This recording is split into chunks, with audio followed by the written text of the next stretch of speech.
1 Samuel chapter 13 and verse number 14.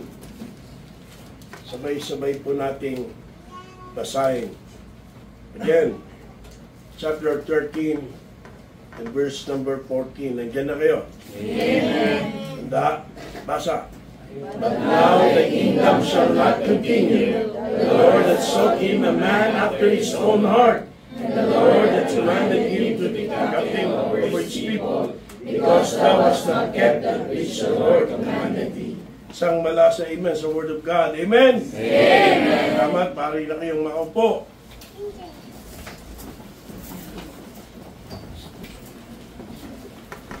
Ngayong umagang ito, we're going to conclude ang ating series on the anthropomorphic characteristics of God. At tapusin na natin ating series na ito.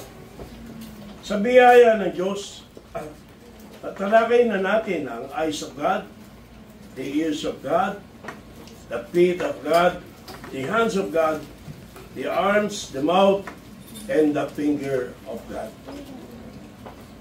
Yung umaga, bilang pagtatapos, we will embark on a journey to explore one of the most profound aspects of our Creator, the heart of God. Amen. The heart of God.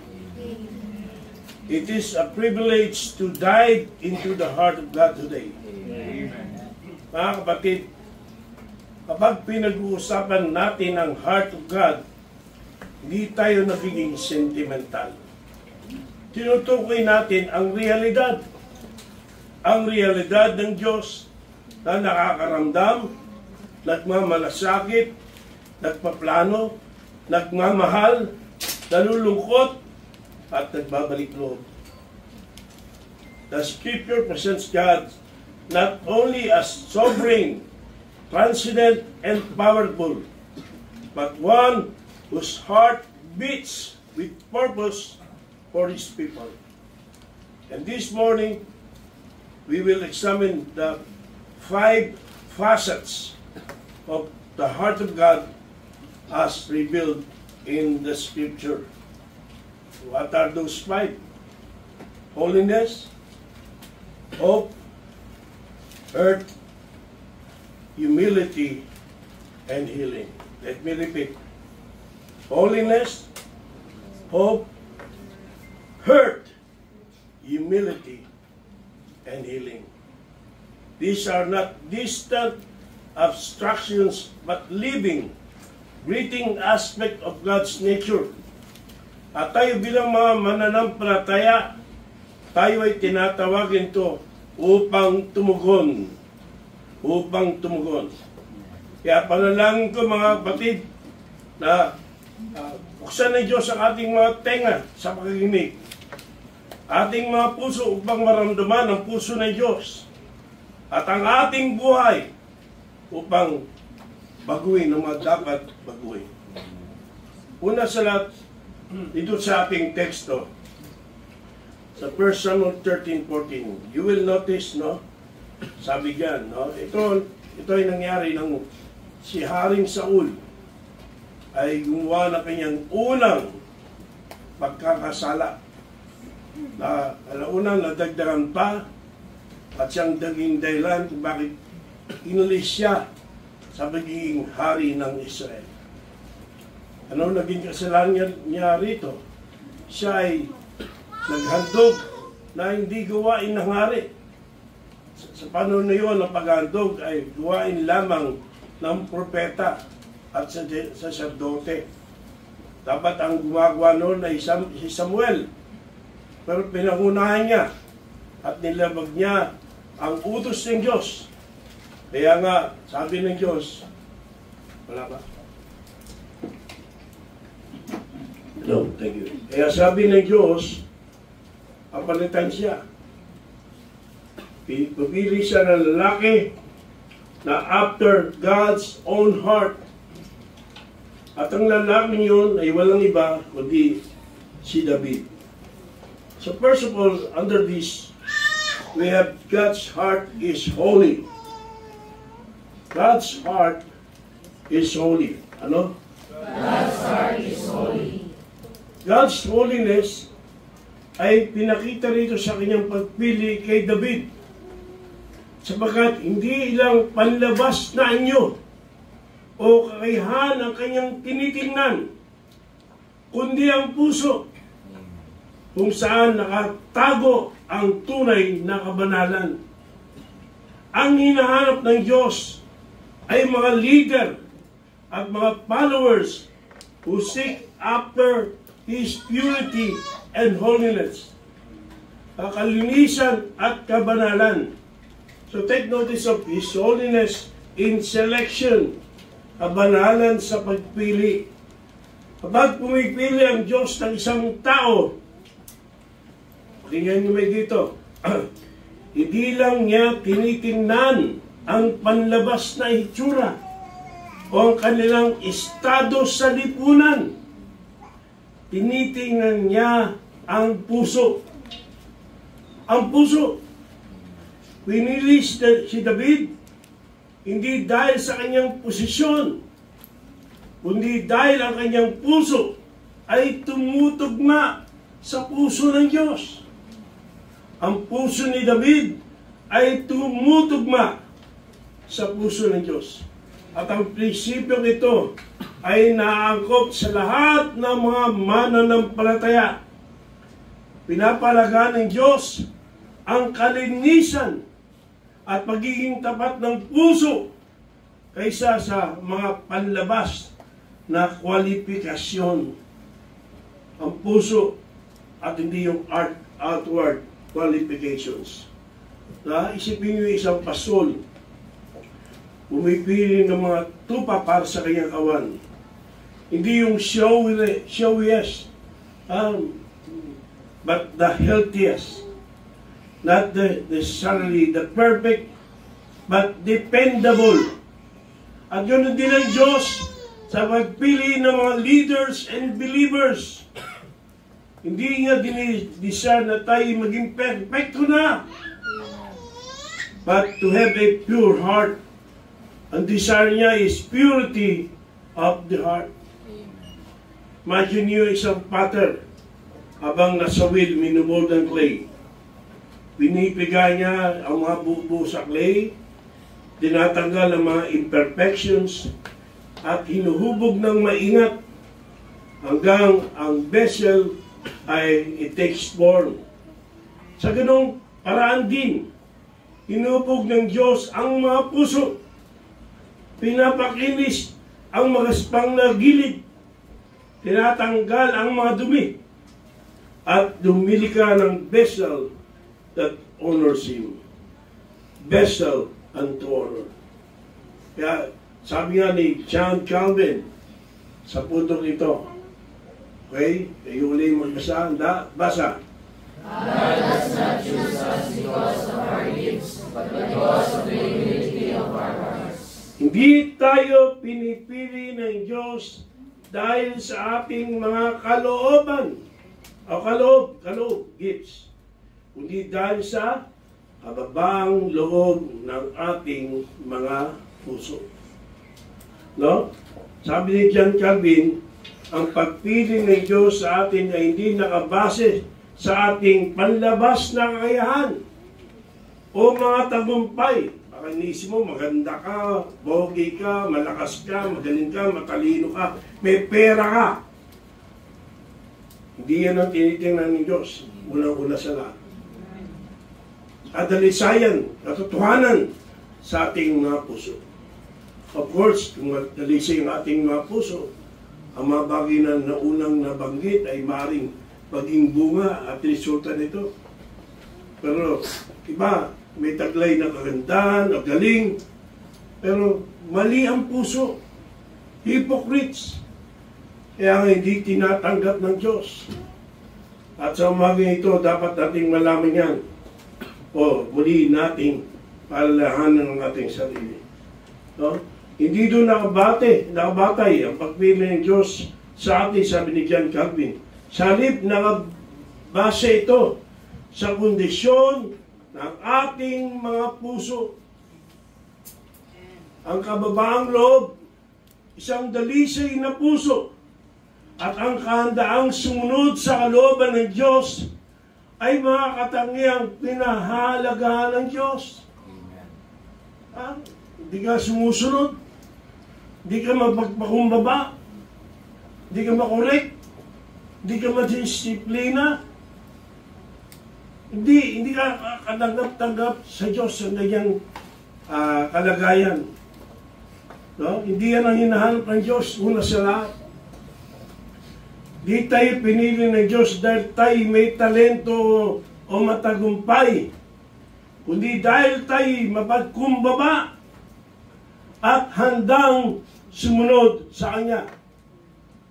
This connects to the point that God does not choose based on external qualifications, but rather on the purity and humility of one's heart. Hello? Amen. So, ganyan, no? Makita natin holiness ng Diyos in selection. In selecting David and in rejecting Saul. Na hanggang ngayon, ganoon pa rin. Okay? At when we talk about selecting David para maging hari, para maging kutsa niya, makita rin natin ang holiness in service. Hindi lang tinitingnan ng Diyos ang kalinisan ng puso, kundi nais niya ang ating paglingkod na magpakita ng kanyang kabanalan. Hindi mo pwedeng sabihin, ay malinis ang puso ko, tamad ka maglingkod. Hindi tama ginagawa mo. Hindi ka tapat sa Panginoon. Again, hindi natin sinasabing perfecto. Pero ang pagiging malinis ng puso ay may mga magiging bunga sa ating buhay. Resulta nito. At yun nga, isa dyan ay kapakumbabaan at kahandaang maglingkod sa Kanya. Sumunod sa Kanyang kalooban. So, ang tunay na paglingkod sa Diyos ay nagmumula sa isang pusong dalisay. Hindi mula sa hangaring makuha ang atensyon o papuri. Kailangan makita nila. Magaling akong umawit, magaling akong magturo, magaling akong maaral, magaling akong tao. Hindi ganoon. Ang isang lingkod na nagmamahal sa Diyos ay maglilingkod with a heart full of devotion. Hindi dahil sa selfish motives. Hindi ikaw ang bida. Ang Diyos lang. Hello? Amen.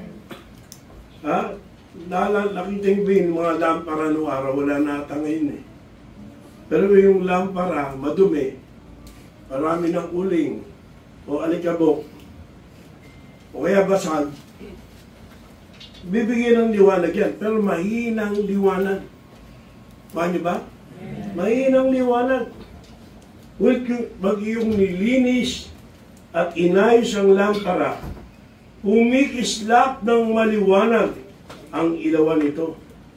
At ang isang pure heart shines light in a dark world. Ang isang dalisay na puso ay kumikislap ng liwanag, ng maliwanag sa madilim na mundong ito. Kung ang ating puso ay nilinis ng Diyos, ang ating paglingkod ay magpapakita ng kanyang kabanalan. Malinaw, maliwanag, at hindi nakatago. So, yung holiness ng God, pinapansin natin dito, yung puso ng Diyos. Pero makita natin sa kanyang pagpili at maging sa ating paglilingkod. No? Yung salamin, hindi judge yan. Sabi mo sa salamin mo sa bahay, judgmental salamin namin. Ang pangit ko rin eh. Judgmental masyado yung salamin niya. Hindi yung judgmental. Hello? It only reflects. It only reflects. Kung totoong yun ang itsura mo, wala kang magagawa. Nagre-reflect lang yung salamin. Hindi yan judgmental.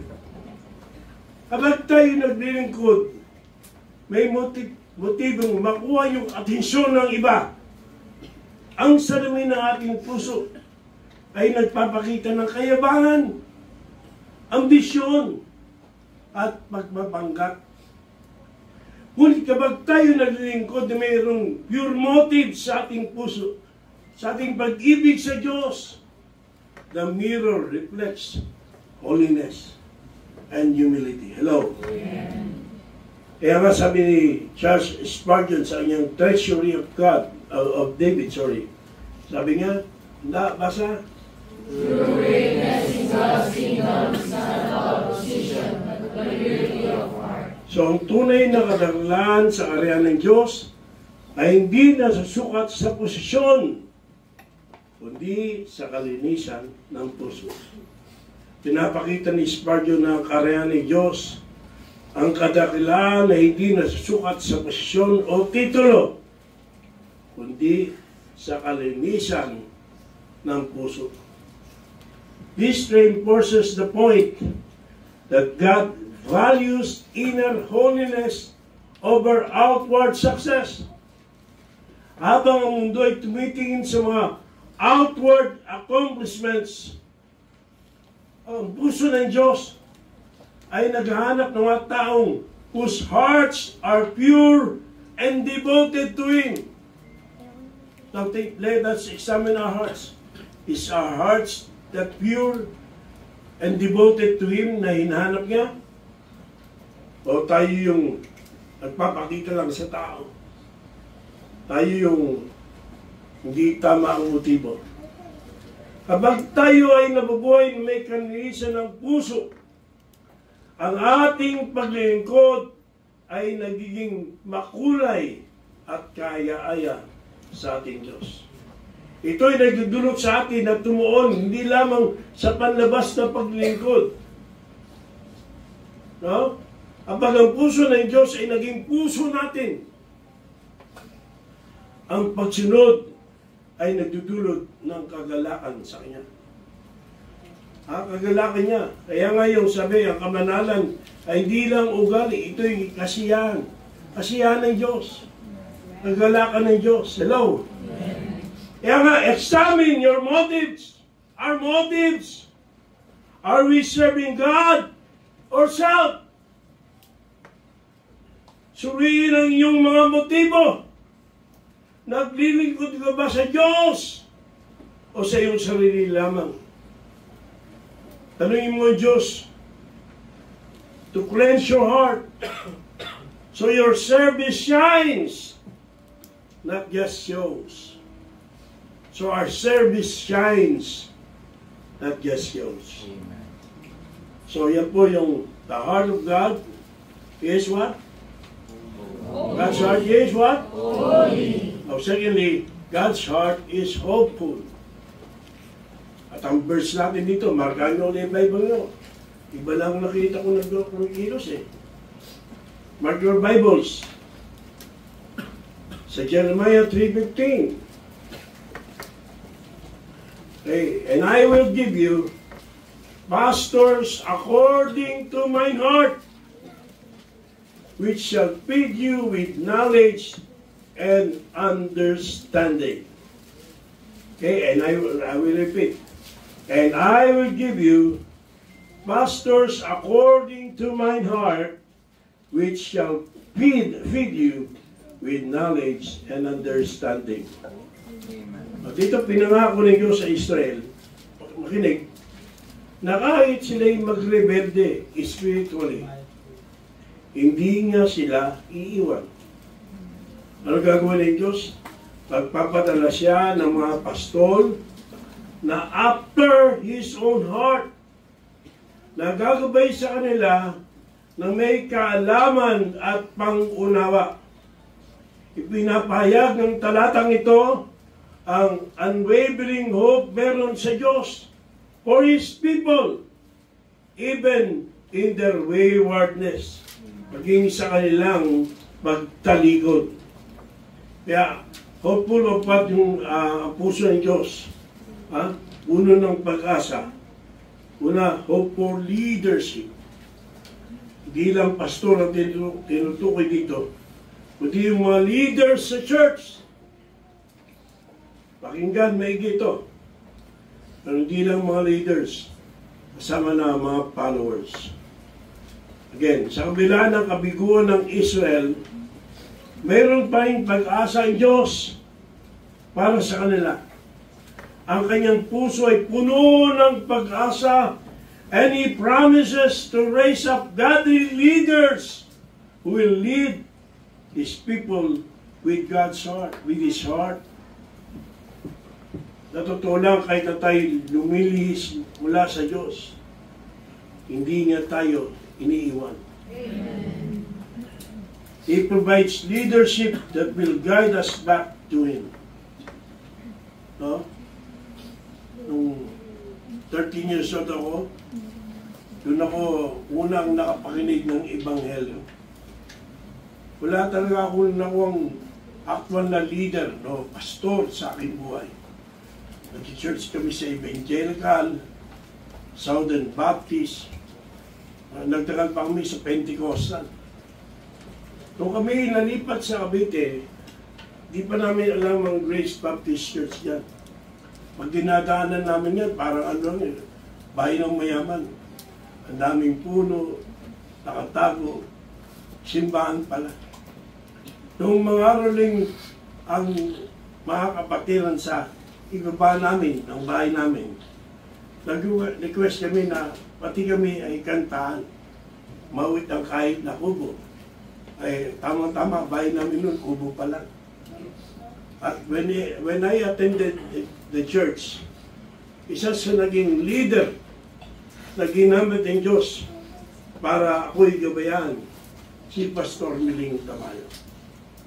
Then, siyempre, yung aking pinakapastor, si Pastor Lumba. Anong una hindi ko maintindihan? May ata si Pastor, dating pulis. Pero ngayon, bilang pastor at matagal na Kristiyano, naunawa ko bakit ganun ang aking pastor. Sapagkat ganun ang binigay ng Diyos na trabaho nila. Ganun ang binigay ng Diyos na trabaho sa akin bilang pastor at maintindihan ng ibang mga leader. No? Isipin mo yung isang magsasaka na nagtatanim ng mga punla o binhi. Maaaring yung kanyang bukid ay tigang nung una. Ngunit nagtitiwala siya na patapos na bungkali ng lupa, itanim ang binhi at kanyang diligan ay tutubo ang mga binhi. Ano na palataya sa pangako? Hindi nakikita. Pero God shows spiritual leaders into dark seasons, knowing that growth will come. Di ko akalain, tatawagin pala ako ng Diyos para magpastor. But God knows that is His plan. Isipin niyo isang master builder.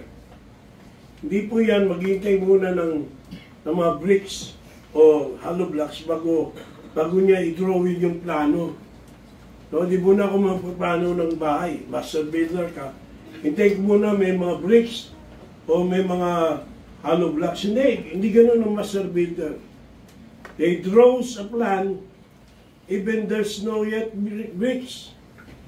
And when the time comes, meron ng bricks, they build. But first, they draws. Then, they builds. Kaya yun ang Diyos.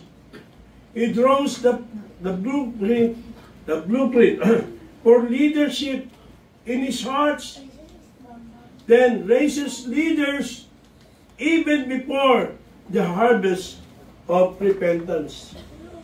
Kaya nga, hope for leadership ang una sa lahat.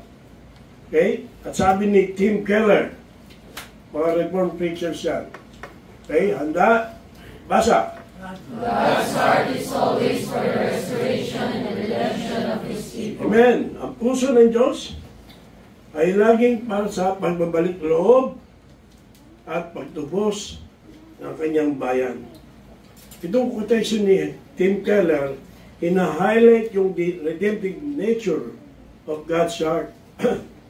Even when Israel strays from Him, God's heart remains steadfast in its hope to restore and redeem. Hindi siya sumuko para sa kanyang bayan, but always seeks their reconciliation. And this aligns with the idea that God does not abandon us in all our failures, but actively, listen, works to bring us back to Himself. So, okay, marami tayong pag-aasala, nakakamali tayo, nalalamig o tumatalikod pa. Pero hindi ka mananatiling nasa ginoong kalagayan. Amen. Di pwedeng hindi ka matauhan, di pwedeng hindi ka bumalik. Bakit? Because God actively works to bring us back to Himself. Hindi ka niligtas ng Diyos para mabayaan na lamang. Ang pag-ibig ng Diyos hindi ganoon. Laging nais ng kanyang puso at tayo babalikin sa Kanya. Kung mali ang ating ginagawa, ay may tuwid tayo. At ano ginagamit niya? Yung mga leaders, yung mga shepherds to guide us. The leaders and shepherds to guide us. So yan ang hope for leadership. God's heart is hopeful. And not only for leadership, but for learning. Hope for learning. God's hope for His people extends to their spiritual growth. Sa pamagitan ng mga pastor, after His own heart, nagbibigay ang Diyos ng kaalaman at gabay na kailangan ng mga tao upang lumago sa pananampalataya. Bilang pastor, tayong ginagamit ng Diyos to guide His people. Kami ang ginagamit ng Diyos upang gaybayan ang Kanyang bayan. Okay?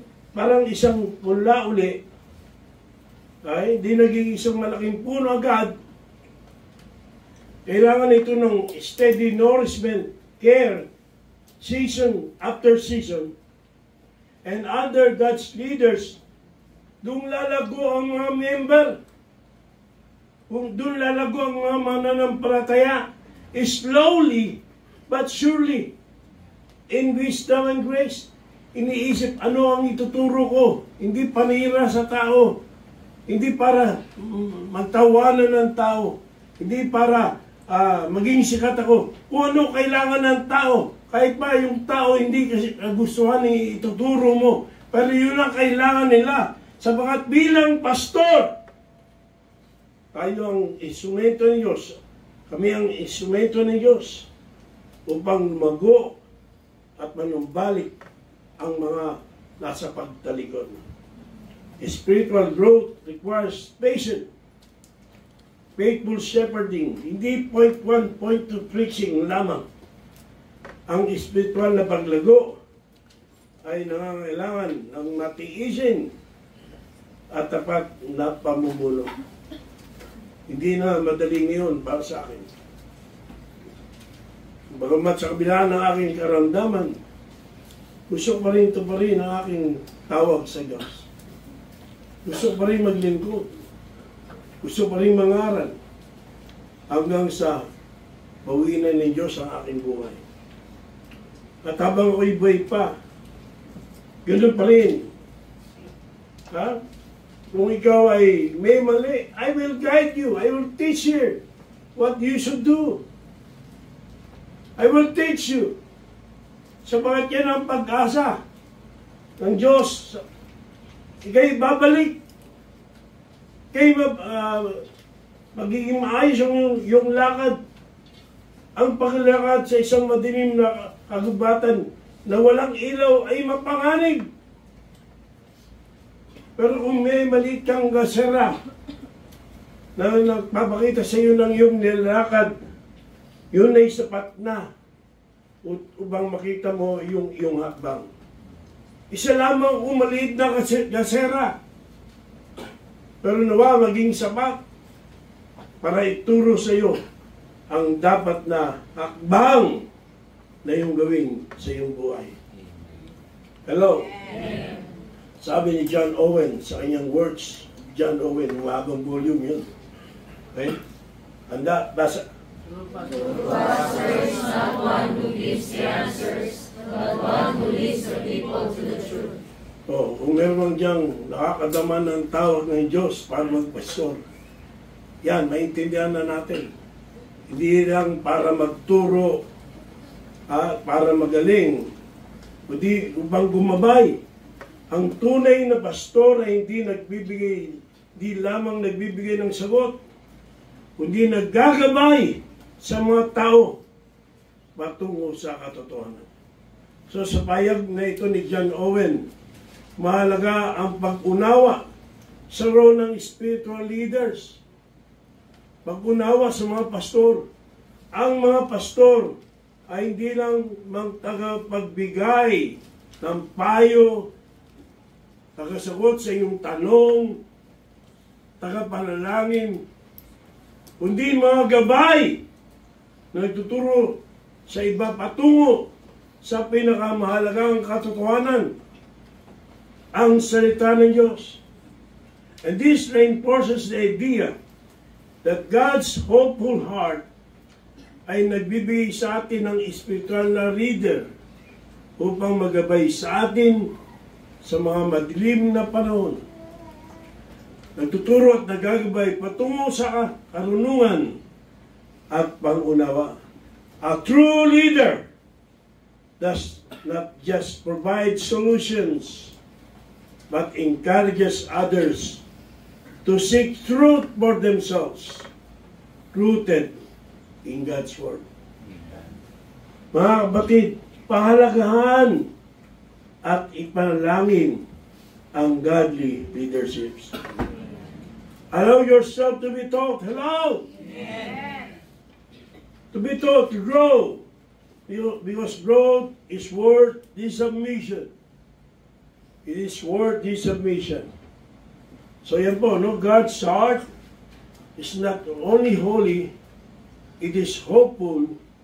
And number 3, look at Genesis chapter 6, verse number 6. Ito mabigat, oh. Ano ba nasa chapter 6? Nakakasala ang tao. Ano naging resulta? Inuunaw na yung Diyos sa mundo sa pamagitan ng baha. Okay? Kung merong pag-asa noon, sasabihin ko ng pangalan ng bagyo na yan. At hindi lang super bagyo. Super bagyo. Pero wala pang wala pang weather noon. Kaya di nga sila naniwala kay Noe.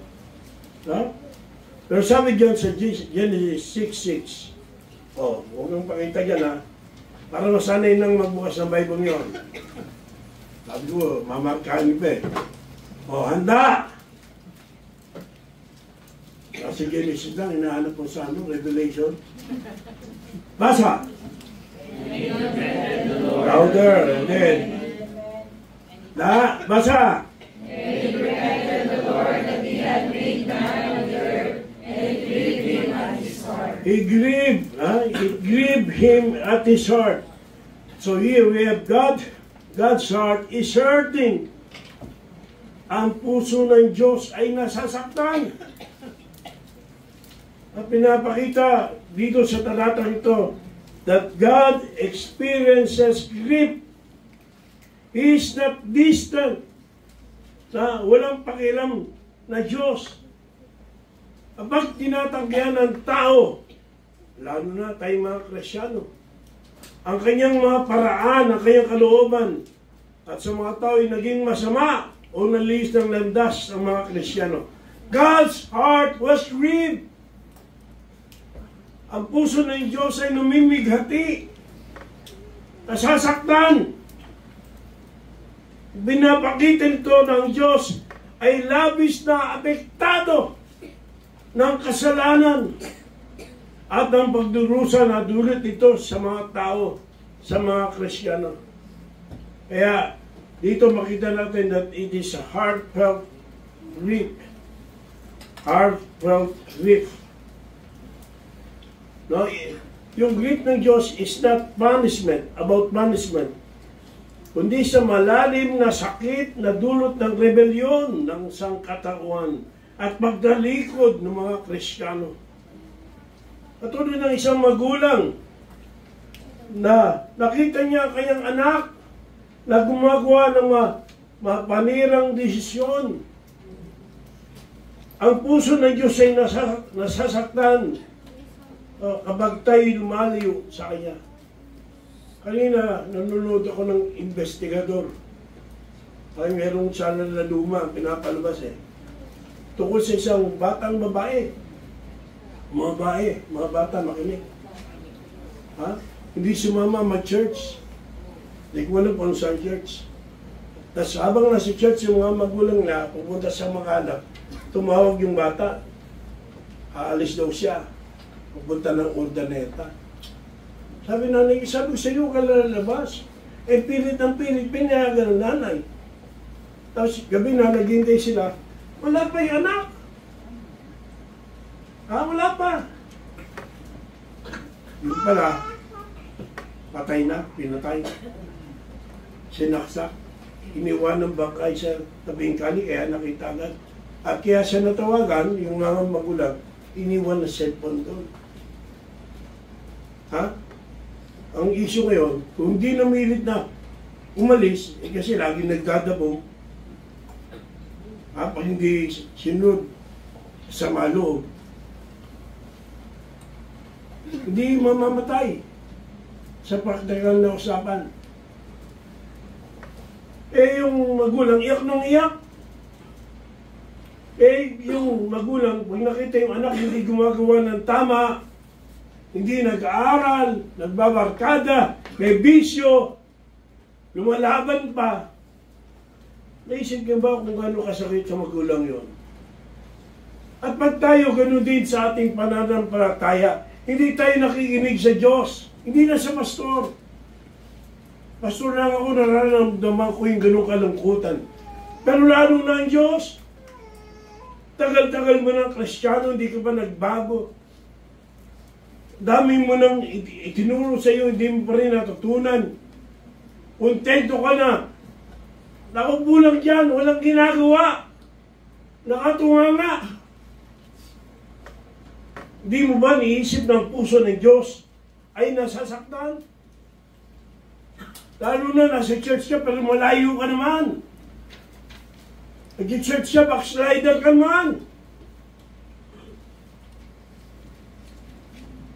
Lagi natin gamitin halimbawa yung pagmamahal ng magulang na paulit-ulit na tinatanggihan ng anak sa kabila ng lahat ng pangangalaga ng magulang. Ang anak ay pumupunta sa kapamakan. Ang puso ng magulang ay nasasaktan, not in distant condemnation, but in deep sorrow. Ganoon ang kalungkutan ng Diyos over sin sa ating buhay. That's how God grieves over our sin. Isipin mo yung isang dating dating garden, may gardener. Pero nagbakasyon lang sandali. Pagbalik niya, tinubukan na ng mga damo, mga dawag at tinigan na sumasakal sa mga magaganda niyang bulaklak. At ay bay na bulok na. Wala na yung kagandahan. Patutuwa ba yung gardener? Okay, may magagawa siya para iusin ulit. But hindi may iwasan na malungkot ang isang gardener. Hindi lamang dahil may mga damo, kundi dahil sa pagkawala ang dati magandang kanyang garden. Ganun din, God hearts grieves dahil sa pagkasira ng kanyang nilakhang mabuti. Kaya sabi sa Genesis, it grieved him at his heart. Maganda pagkagawa ng Diyos. Pero ang naging ending, maganda layunin ng Diyos. Pero ginagawa natin sa ating buhay. Sabi ni R.C. Sproul sa kanyang The Holiness of God book, R.C. Sproul, thank you. Okay, handa, basa. God's grief is not because He lacks power, but because He is God of love. So, Tagalogin ko na. Ang lungkot ng Diyos ay hindi dahil sa kakulangan ng kapangyarihan, kundi dahil siya ay Diyos ng pag-ibig. So, R.C. Sproul makes a powerful distinction between God's grip and weakness. God's grip over sin is not because He is powerless to stop it, but because He is deeply invested in the well-being of His people. His grip comes from His love for us. Laging halimbawa natin nung araw pa, yung isang bata, tandaan nyo, isang bata na aksidente, naging bunga, di siya makalakad. Pero sabi ng mga doktor, gagaling pa yung anak niya, pero mahirap lang. Kaya yung magulang, tinatsaga yung anak niya, lakad ka. Lakad, masakit. Tulad ng aksidente, masakit na ngayong paa. Lagi, ting umaga, ting gahapon, nagtsatsaga yung magulang. Isang araw din nakatis yung bata. Sabi, ayoko na! Tatay, ayoko na! Sabi, hindi, kaya mo yan. Gagaling ka. Sabi ng bata, Tay, hindi niyo ba ako matatanggap na ganito ako? Hindi niyo ba ako mamali na ganito ako? Sabi na tayo, mahal kita, kahit ganyan ka. Pero sobra kitang mahal. Ayaw kong manatiling ganyan ka. Gusto kong gumaling ka, sapagkat mahal na mahal kita. Hello? Yeah. Mahal tayo ni Diyos. Hindi pa nga tayo mananampalataya eh. Romans 5:8, ang linaw-linaw eh. When we were ungodly, we were His enemies. He loved us. Pero hindi niya nais na manatili tayong ganun ang ating buhay. He loved us so much and He wants us to be rescued sa nakapahamak na buhay. His grip comes from His love for us. Ang Diyos ay hindi nagagalak sa parusa, kundi nasasaktan sa ating rebellion. Because He desires a relationship with us. Ito'y nagpapakita ng puso ng Diyos. Listen, He grieves over sin, not from a place of anger, but from a place of love and sorrow over a separation at dulot ng kasalanan. So yung kanyang heart is hurting and it's a heartfelt grief. Talagang tunay na masakit sa kanyang puso. But then there is a heartfelt compassion. Heartfelt compassion. Even in his grief, ang malasakit ng Diyos ay kumikinang. Hindi nga tayo iniwanan, but acts to preserve a remnant, to offer mercy, and initiate redemption. His heart breaks for us, but He also moves to bring us back to Himself. Let me repeat that. Nandiyan ba kayo? Amen. His heart breaks for us, but He is also moved to bring us back to Himself. Bago ang tubig baha ay tumaas, hindi iniwan ng Diyos ang sangkatawan na malunod sa baha. Nagbigay siya ng arko, ng kaligtasan na ginawa ni Noe. Yun lamang hindi nakinig ang tao. But that's the point. No? Nagbigay siya ng mahabang panahon. Kung according to 1 Peter, ang ating titingnan, 120 years. Pero hindi nagsisi ang tao. Hindi nakinig ang tao. Binaliwala ng tao. Nagpipis si Noah, hindi nakikinig. Tulad ata ng iba. Kung ano-ano ang unang iniisip. But it's too late. Kung bumamaksak na ang baha, it's too late. But yet, the point is this, sa gitna ng paghatol, ang kanyang malasakit ay pinakita. Isang doktor confronted with grievously wounded patient, hindi nga iiwanan nila ito. He tends, heals, and fights for the life of that patient. God's grip at our sin doesn't lead to indifference, but to His active mercy and plan for our redemption. Mga kapatid, kilalanin natin ang kaseryosohan ng ating kasalanan. It wounds the heart of God.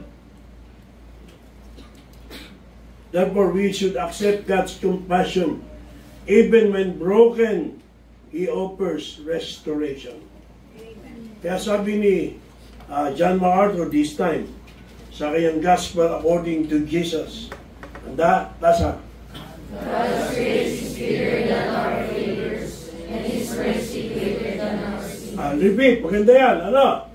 God's grace is bigger than our failures, and His mercy greater than our sin. Amen? Amen. Yes, ang biyaya ng Diyos ay mas malaki kaysa sa ating mga kabiguan.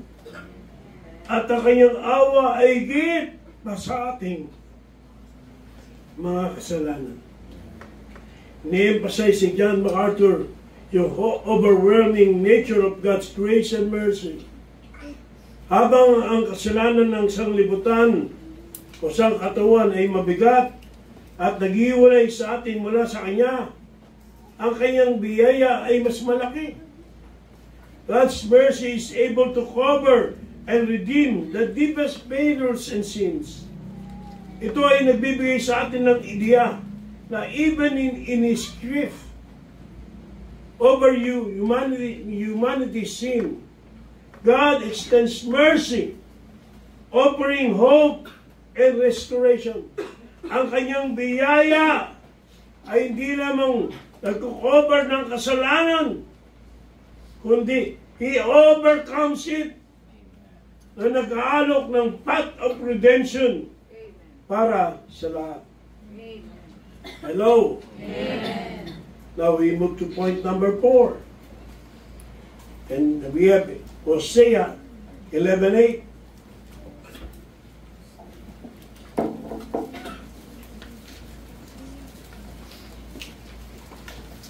Hosea 11:8.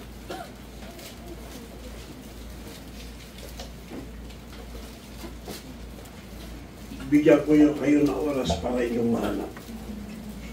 Pero sana tayong kabutin ng hapon. O nakita nyo na?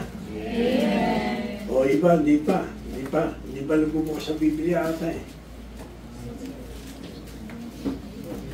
O nakita na? Amen. Handa! Basa! How shall I give thee up, Ephraim? How shall I deliver thee, Israel? How shall I make thee as Admah? How shall I set thee as Zeboim? My heart is turned within me, my repentings are tangled together. My heart is turned within me. Sa ilalim ng talatang ito, makita natin that God's heart is humble. Ang puso ng Diyos ay mapagpakumbaba. Ipinapakita ng talatang ito ang isang malalim or deeply emotional and compassionate side of God. Sa kabila ng pagiging rebelde ng Israel, ang puso ng Diyos ay filled with love, sorrow, and longing for reconciliation. Bagamat siya ay sovereign at majestic, ang kanyang puso is not distant or indifferent to His people. Sa halip, He bends low in humility, na nagnanais na ibalik ang nasirang relasyon. Yung pong phrase na my heart is turned within me ay nagpapakita na God's profound emotional involvement with His people. Dahil hindi siya nalala yung pinuno, kundi isang maawain na ama na nagnanais na magbalik loob ang kanyang mga anak na naligaw. So under this we have humble longing, the humble longing of God. Ang puso ng Diyos ay puno ng pananabik, a desire for reconciliation and restoration. Even when people turn away, He waits with patience and hope for their return. Ang din po rito is God's humble, unselfish na ayusin ang nasirang relasyon. So, akatuwa, Diyos pa nagpaka-humble. Tayo naman, hambog. Mayabang pa. Not so with God. God is humble.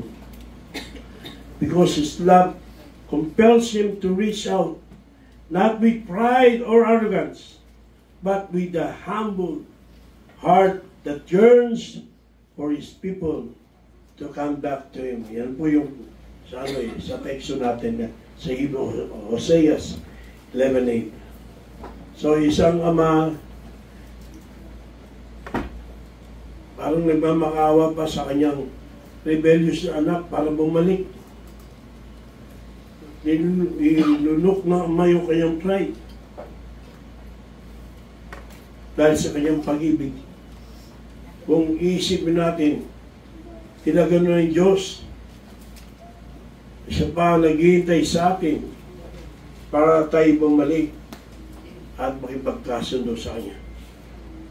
Parang isang bantay sa tore na maghapon at magdamag na naghihintay sa senyales na babalik na ang nawawalang manlalakbay.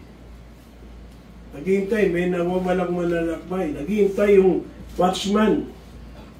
Ang puso ng Diyos ay naghihintay ng may pasensya.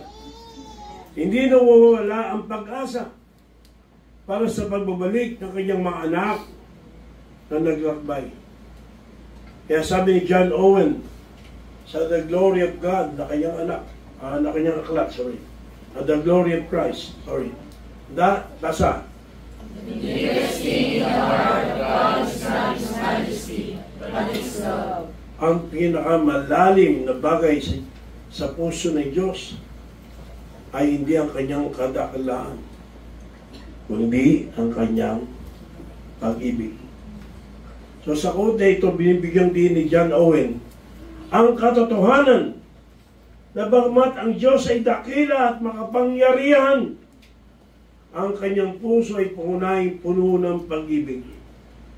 It is His love that drives His longing for the return of His people. Wondrous love. The great love of God. Daming awitin natin tungkol sa pag-ibig ng Diyos. Naintindihan ba natin yun? Na-appreciate ba natin ang pagmamahal ng Diyos? Sabi lang ng hindi tayo karapat-dapat sa pagmamahal na yan. Still God loves us. So God's majesty doesn't distance Him from His creation. Rather, His love and humility ang naglalapit sa atin kahit na tayo'y nakakasala at nagkamali. So humble longing and humble mercy. Ang awa ng Diyos ay isang extension ng kanyang humble heart. The mercy of God is the extension of His humble heart. Kahit na ang katarungan ay nangangailangan ng parusa, God chooses to show mercy.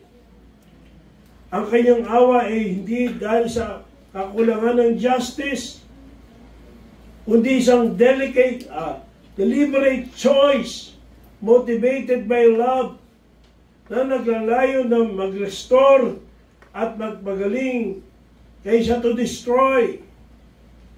Ito'y nagpapakita ng mapagpakumbabang puso ng Diyos na laging nakatutok sa pagkakasundo, hindi paghiganti. Remember the parable of the prodigal son. Yung ama, nung makita niya yung kanyang anak at palapit na sa malayo, kayang sinalubong, hindi para sermonan. Pansin niyo ba yun? Ha? Ikaw sa pa ba? Amen. Yung prodigal son. Nasa malayo. sabi ng Bible, o malumapit. Hindi para sermonan. Kundi handa siyang pagpatawad. Siya'y tumakbo with open arms, embracing ang anak na nagbalik. That's mercy. Yan ang awa ng Diyos.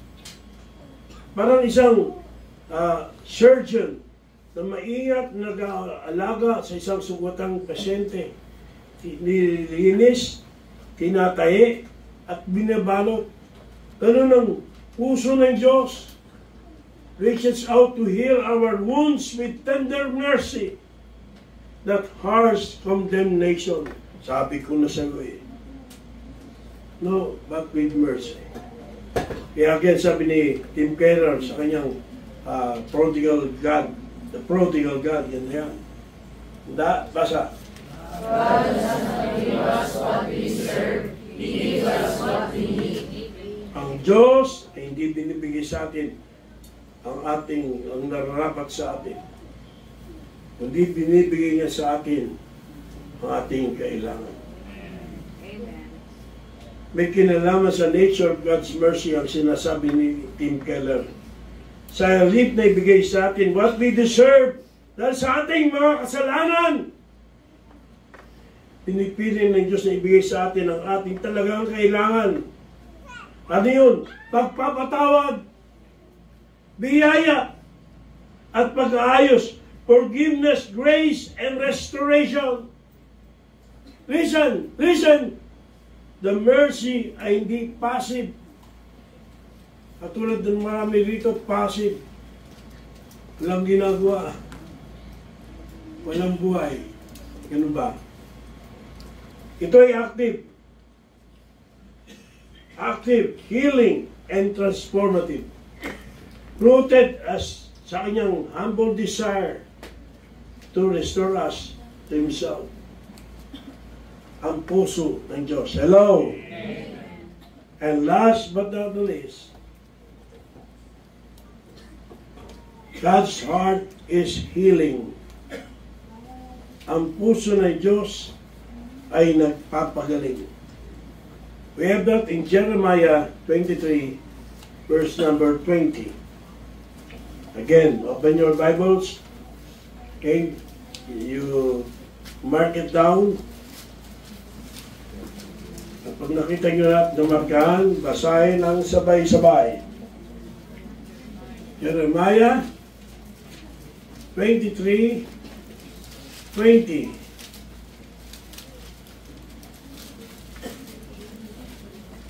Pray. Nandyan na? Amen. Handa, basa. The anger of the Lord shall not return until He has executed, until He has performed the thoughts of His heart. In the latter days He shall consider it perfect. The thoughts of His heart. This scripture shows na ang mga plano ng Diyos ay hindi nakatutok lamang sa paghatol at pagkawasak, kundi sa pagpapagaling at pagpapanumbalik. Ang sa katuparan ng kanyang mga plano ay kinapapalooban ng hatol para sa kasalanan at ng kalaunan na katuparan ng kanyang layuning pagliligtas.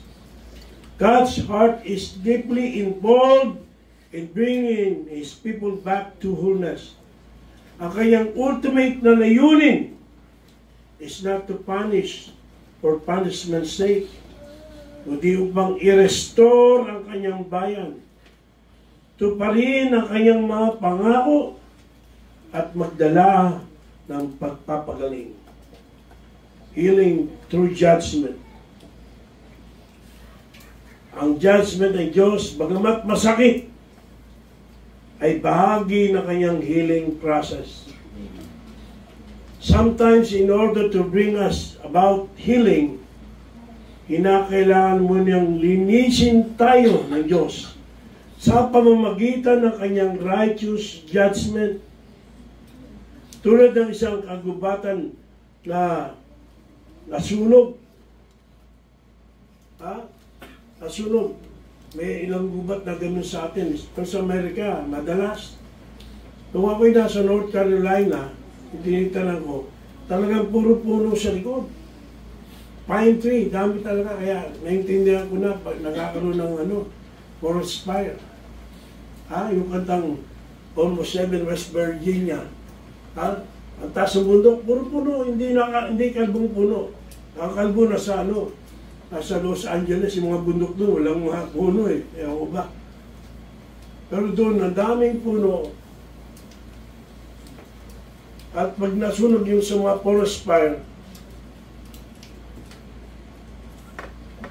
nasusunog pati yung mga may sakit na puno, sirang puno, lumang puno. In other words, the fire clears the old, diseased trees and making space for healthy growth.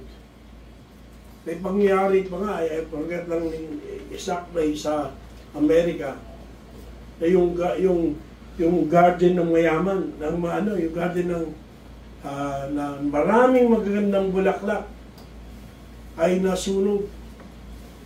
At nalungkot masyado yung may-ari ng garden. Nalungkot. Pero paglipas ng ilang panahon, may mga tumubo uli. At hindi yung halamang kanyang tinanim, kundi mga halamang matatagal nang wala at totoong mas maganda at mas mamahaling mga halaman at bulaklak. Nagulat sila. At ayon sa mga eksperto, yung pagkasunog ang naging dahilan para mabuhay uli yung mga punla ng dating tanim sa lugar na yun. Na pinalitan yung dati ng mas maganda pa, na mas maayos pang halaman. At naging higit na kapakipinabang ay nahulog sa may-ari. Ang righteous judgment ng Diyos, mga kapatid, bagamat masakit, can cleanse and prepare us for new life. Maintindihan ko ito naoperahan ako Pag ang isang pasyente ay sumailalim sa isang critical na operasyon, maaaring makaranas siya ng sakit at pagkawala ng kaginhawaan. Sabi ng doktor sa akin, bako operahan, maraming tatanggalin sa inyo. Pag nawala na yung anesthesia, talagang sakit. Okay lang, sabi ko, yabang ko pa Hindi ko alam gano'n talaga kasakit yun. Wala na anesthesia habang nandun ako sa recovery. Sakit talaga. Alam niyo, walang pumapansin sa akin. Tumayo ako sa ibabaw ng stretcher. Para lang pasinin ako, mga doktor. Sobrang sakit. At biglang si Sister Ellen biglang dumating. Nauna pa sa asawa ko. Talaga masakit. Pero yung sakit na yun, at dulot ng impression, ang ginamit ng Diyos para ako ay mabuhay pa ng 25 years. Amen. 25 years. Masakit. Ngunit ang layunin ay pagpapagaling, pagpapanumbalik, at pagbabalik sa kalusugan. Imagine nyo, na-outlive ko pa yung marami kong mga kaibigan, ilang pastor na wala namang karamdaman, nakalulungkot, but to God be the glory. Way pa tayo, awa ng Diyos. Amen.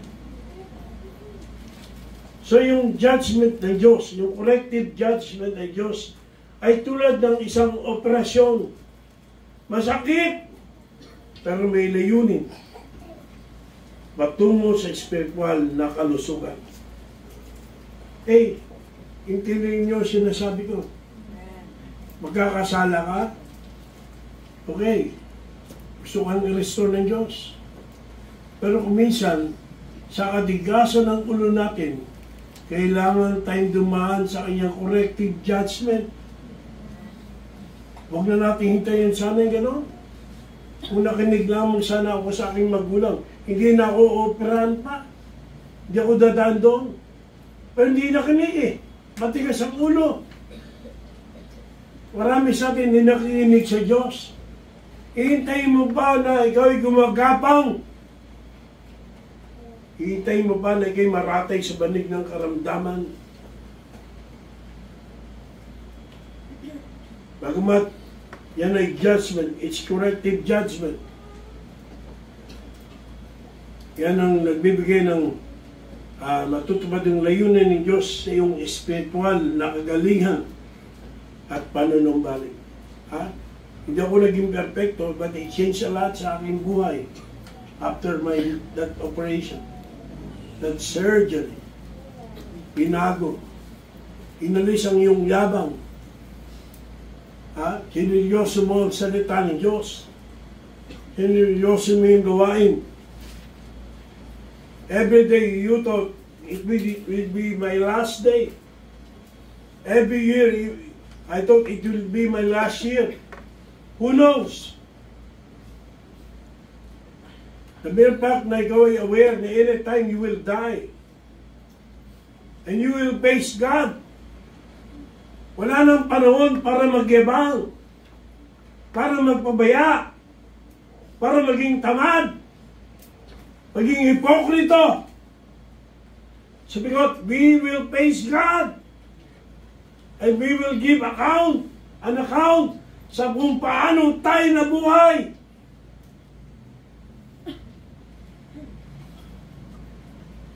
O baka dadaanin muna sa pahirap sa buhay mo bago mo matutunan ng bagay na yan.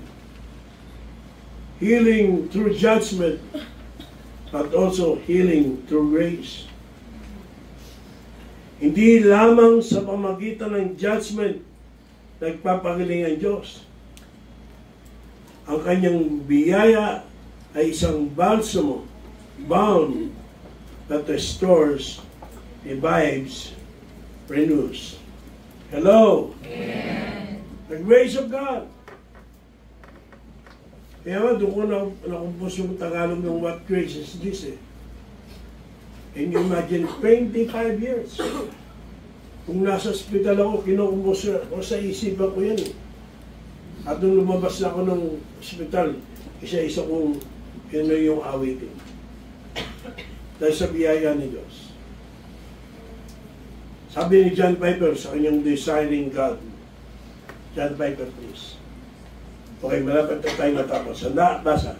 God's discipline is not a sign of rejection, but a sign of His love and His commitment to our world.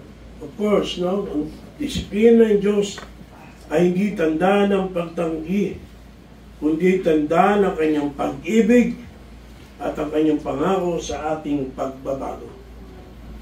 Sasabihin na, masamang damo ka.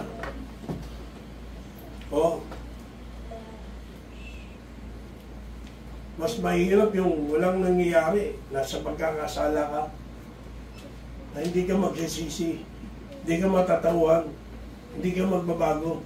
Iniisip mo, okay lang. Kung nagpapala ka, nabubuhay ka, di ba na? Salamat sa disiplina ng Diyos. Sapagat na itutuwid ang buhay natin pagkatapos niyan. Marami. And in fact, pag binag-aralan natin ng Bible, question mark, ligtas ba talaga yan? Namumuhay sa immoralidad, sa kasalanan. Pero walang palo, walang problema.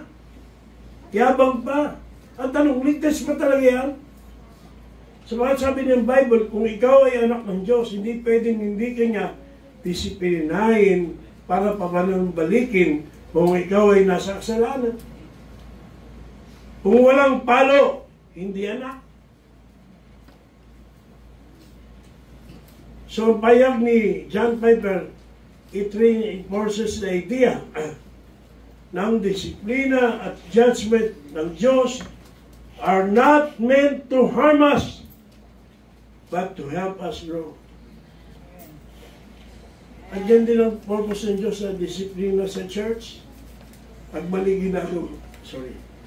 ginagawa mo, didisiplinahin ka sa church, not to insult you, not to harm you, but to help you. Para ma-restore ka sa Diyos.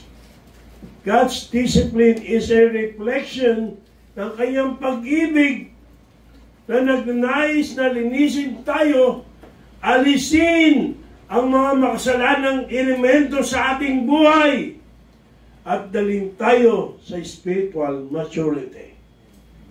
Sa pamagitan ng kanyang judgment, kanyang isinasagawa to restore us to fullness of life in Him. So pagkatapos ng mahabang tagtuyot, ang ulan ay bumaksak at nagbabalik ng buhay sa lupa na tinupok ng init. Ang biyaya ng Diyos ay nagre-revive sa mga kaluluwang parched by sin, nagdudulot ng pag-asa, paglago, at buhay. Dalawang magkaibigan na nasira ang relasyon pagkatapos ng masakit na pagtataksil.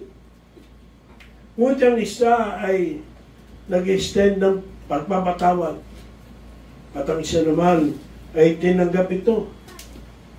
So what happened? The rift is healed and relationship was restored.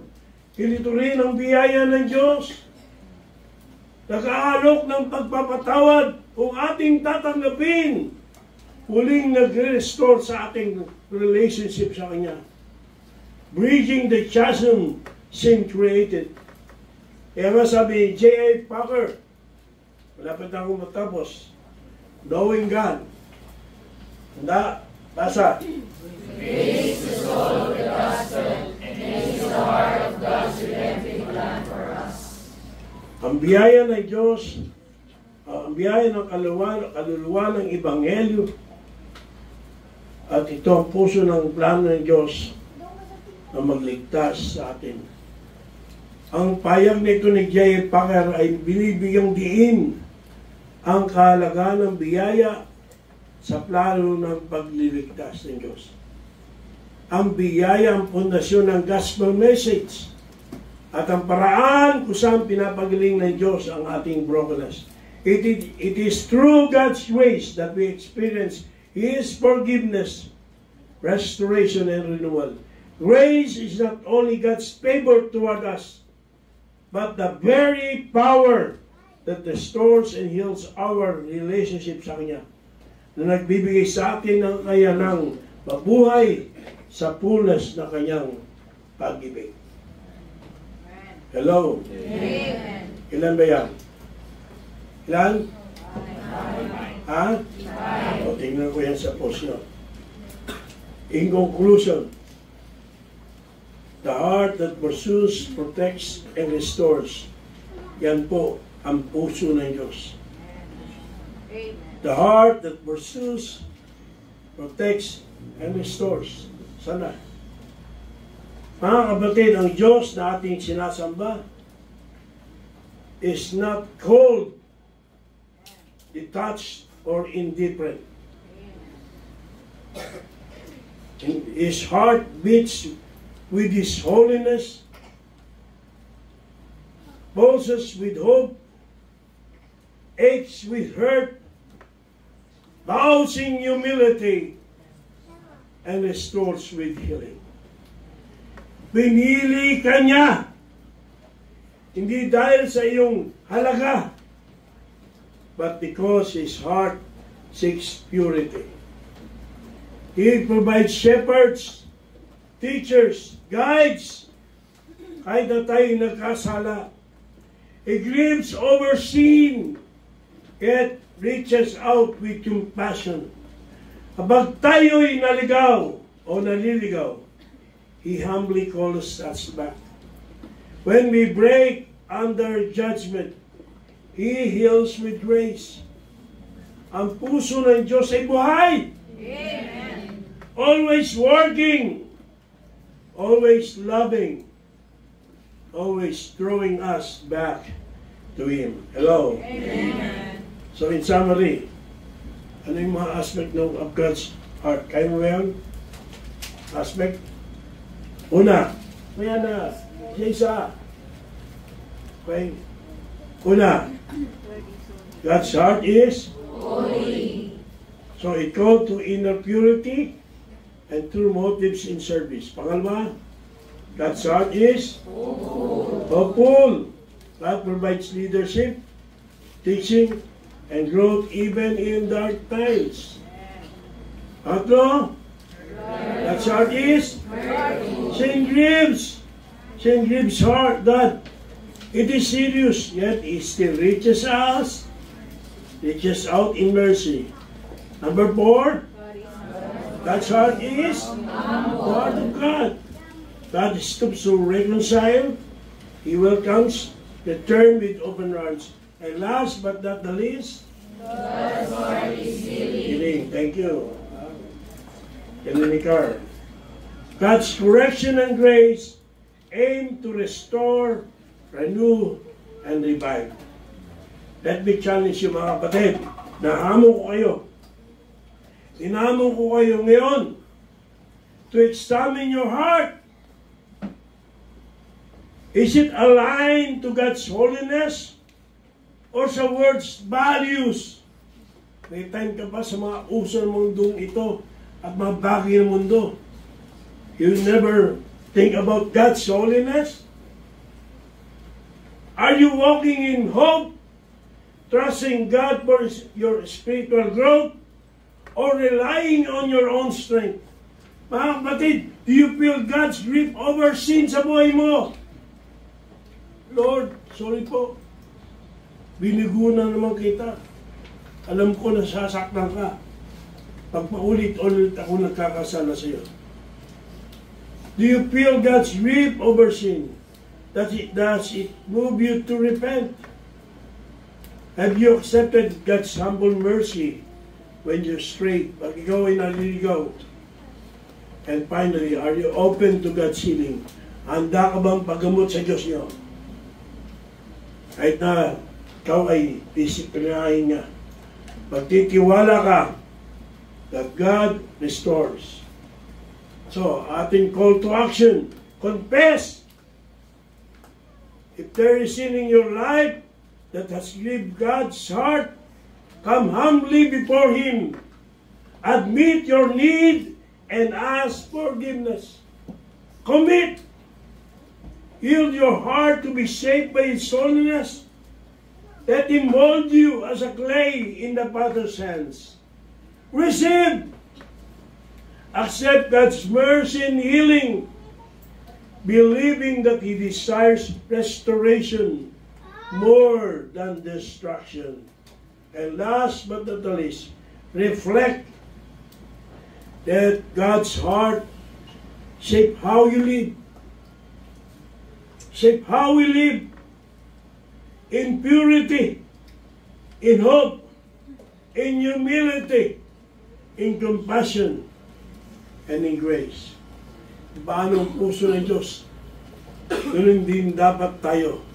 Or in other words, ang puso natin ay kasang-ayon sa puso ng Diyos.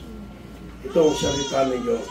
Amen. Sola Scriptura, Soli Deo Gloria. Tayong lahat ay tumayo.